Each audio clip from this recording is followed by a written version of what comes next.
Every year, countries get together in a conference, the COP, the Conference of Parties. Inside, government delegates from all around the world trying to negotiate this legal text. Outside, you have anybody and everybody who's interested in climate change. Na nossa região, está acontecendo muitas coisas que não tinham acontecido antes. Passa muito tempo agora sem chover, sem água. We are the 5% of the world population and we protect 80% of the forest. This is what a 1.2 degree average global temperature increase looks like.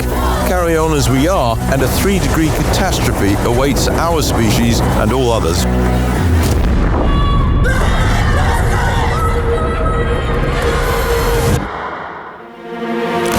You, the parties, now stand before the eyes of the world, entrusted with the decisions needed to promote the effective implementation of the Convention. Leaders from around the world gathered to form what would become the Kyoto Protocol. The agreement called on industrialised nations to cut emissions by an average of about 5% by 2012. Decided. Le pari pour le climat est accepté. 2015, history in Paris.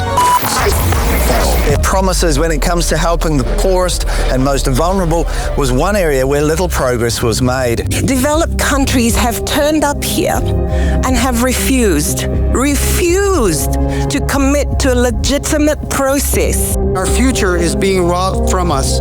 You might as well bomb our islands instead of making us suffer only to witness our slow and fateful demise. We finally reached an agreement in Paris, and we have failed to respond. Now to the COP28 climate conference and efforts to address global warming. Leaders have gathered at the COP28 climate summit in Dubai. عندما التزمنا باستضافة كوب 28 التزمنا أيضاً بجمع العالم لكي نتحد. Our grandchildren won't be asking what we said. They will be living with the consequences of what we did or didn't do. Make this COP a game changer. كان من المهم بالنسبة لنا أن نبني الثقة والزخم في وقت مبكر من العملية، ولذلك كان من المشجع رؤية الطموح العالي الكبير من قبل جميع الأطراف في بداية اليوم الأول للمؤتمر. I declare His Excellency Dr. Sultan Ahmed Al-Jaber elected President of the 28th session of the Conference of the Parties. Every nation, every sector, and every one of us has an urgent and an immediate role to play. We must ensure that this COP delivers consensus. We have no time to waste. Let this be the COP where we deliver on our promises from the 100 billion to loss and damage.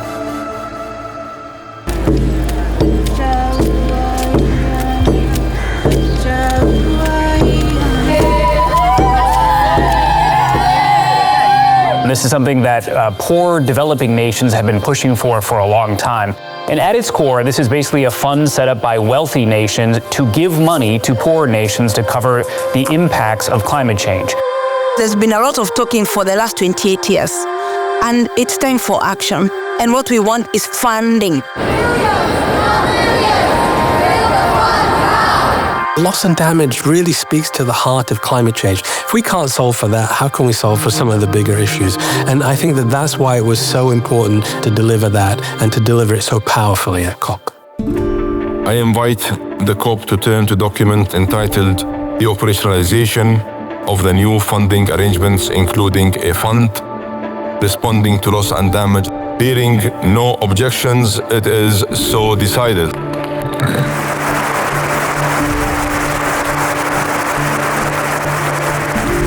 The United Arab Emirates will contribute $100 million to the pot, along with other countries. COP28 Climate Summit is kicking off in Dubai today. Officials have agreed on a loss and damage fund for natural disasters. Like the government of the United Arab Emirates, the German government stands ready to kickstart the new fund with $100 million. The UK is delighted to announce up to £60 million for loss and damage. Japan pledges $10 million. To see, Your Excellency, that the loss and damage fund will be established to the tune of more than $200 million in the first 20 minutes of acceptance. I think this is a good statement of intent. Thank you very much, Zambia, for your kind words. And like we promised, this is going to be a different COP with a different presidency, very much centered around action and implementation. Day one has brought a surprise breakthrough with leaders agreeing to launch a fund. That is something poorer nations have been fighting for 3 decades. We really applaud the excellent decision that was made on the very first day of the COP. I want to commend the COP presidency because the issue around investment and the biggest challenge is, if you will, it's running towards gunfire. That's leadership. This represents a new day for climate finance, a new day to help build trust, and it's a new day to build the true new climate economy.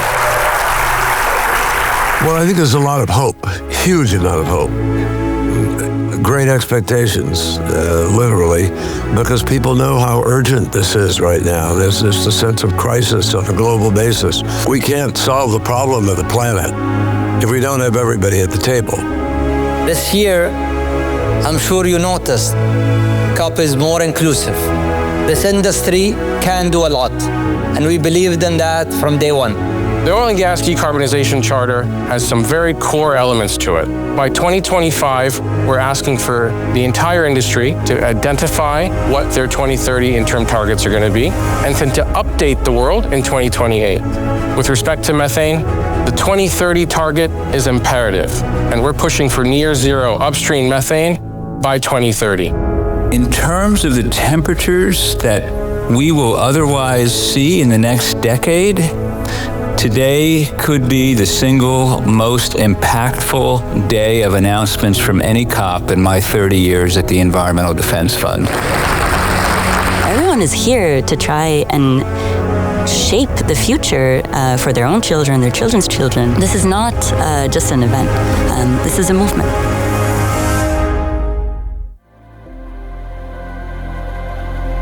At COP28, we are anchoring nature as an existential ally to address climate change and advance development, especially for and with indigenous peoples and local communities.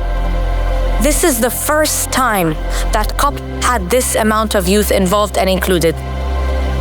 We must recognize the common language we must speak of, and it's one of unity, of inclusion, love, and empowerment. Getting center stage for food and ag, having a day dedicated for food and ag at a COP is historic in itself. I think something special is really happening here. I will stay focused on delivery and maintaining this momentum until we land the most ambitious response to the global stocktake.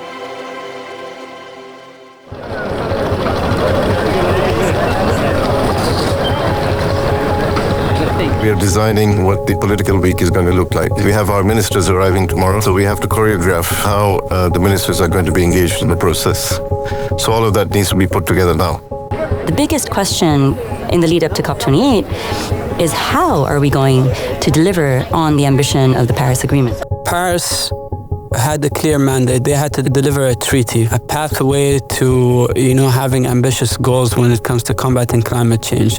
And one of the outcomes of the Paris Agreement was the Global Stocktake. The importance of the Global Stocktake is that it will be an outcome that assesses what parties have been doing so far since the Paris Agreement, what are the gaps, and how do we get to our 1.5 goal.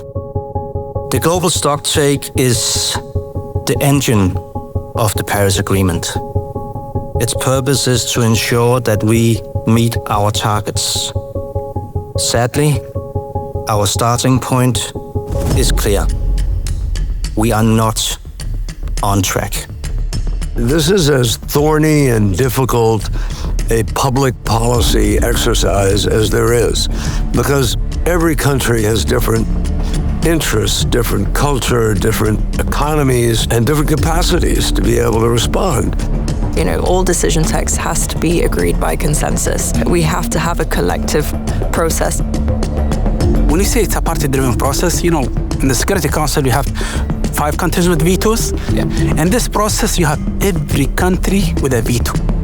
Any party at any moment can say, actually, this wasn't good enough, or actually, this went too far, and can break consensus. That is the beauty and the greatest challenge. We do think that the references to means of implementation is weak.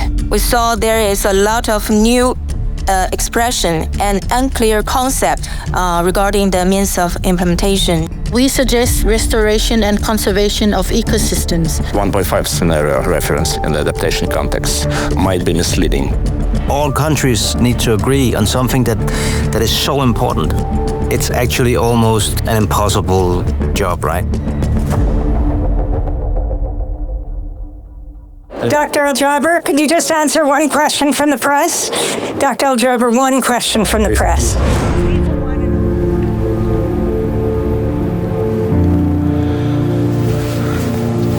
Look, I realized very early on that this was not going to be an easy task. There were moments where I honestly lost my sleep, thinking, okay, this is not necessarily going in the right direction.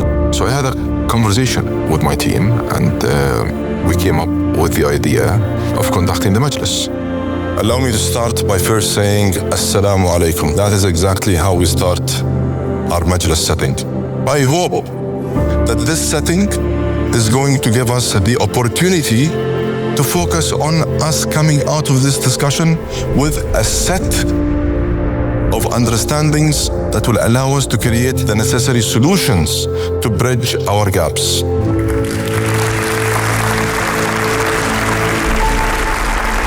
I do care about the time we spend in this discussion.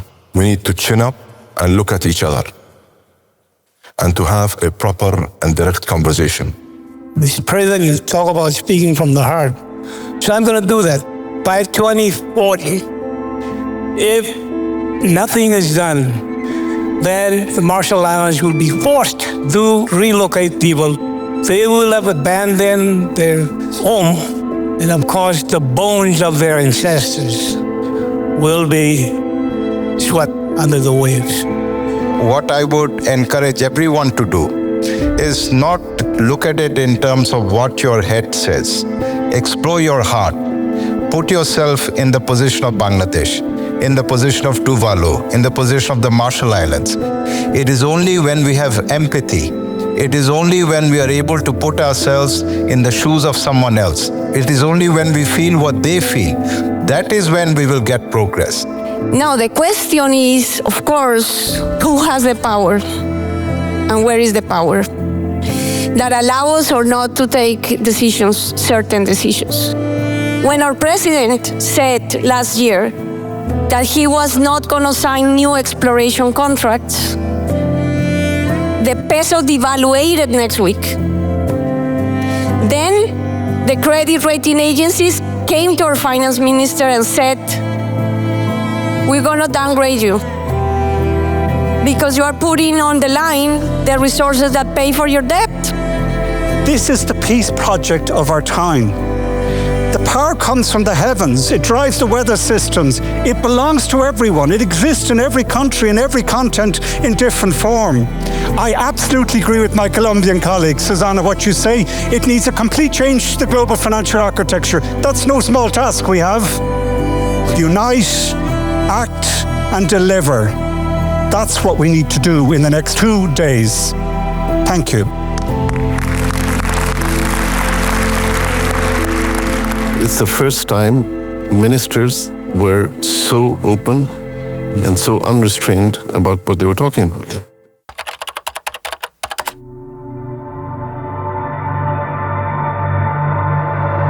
Tensions are running high on the final scheduled day of the COP28 climate summit in Dubai. Time is running out for countries at the COP28 summit to come to a consensus on tackling climate change. Currently, we're waiting for an updated draft of the decision text. It's the night of the 12th, and everybody's like, where's the text? We want to see the text. Hannah's in one room, Iman's in another room, His Excellency Adnan's in another room, His Excellency Dr. Sultan's in another room. We are really holding back and consulting and trying to get feedback on what we're trying to put on the table. The United Nations COP28 summit went into overtime in Dubai. They basically have been working on a draft overnight Dubai time. They're going to release that new draft and then have a new session to get everyone back together and try to find consensus.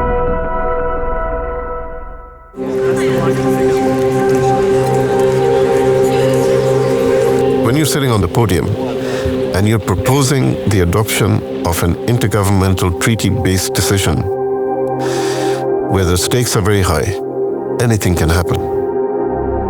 I invite the CMA to consider agenda item 4, first global stocktake.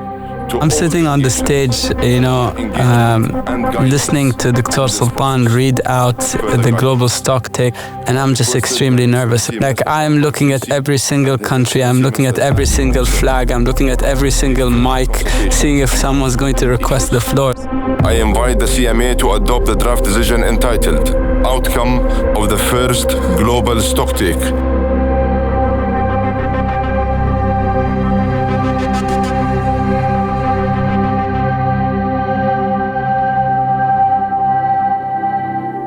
Hearing no objection, it is so decided. And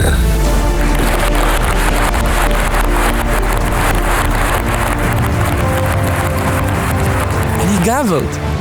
It is so decided, like, oh my God, we did it.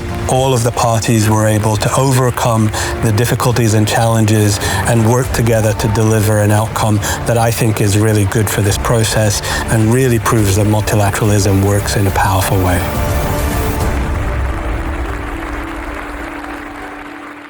Breaking news overnight, a historic breakthrough at COP28. A new global deal on climate change has been approved by almost 200 countries. History has been made at COP28 in Dubai. The deal is done. A deal has been reached. I promised a different sort of COP. A COP that brought everyone together. And we delivered world first after world first.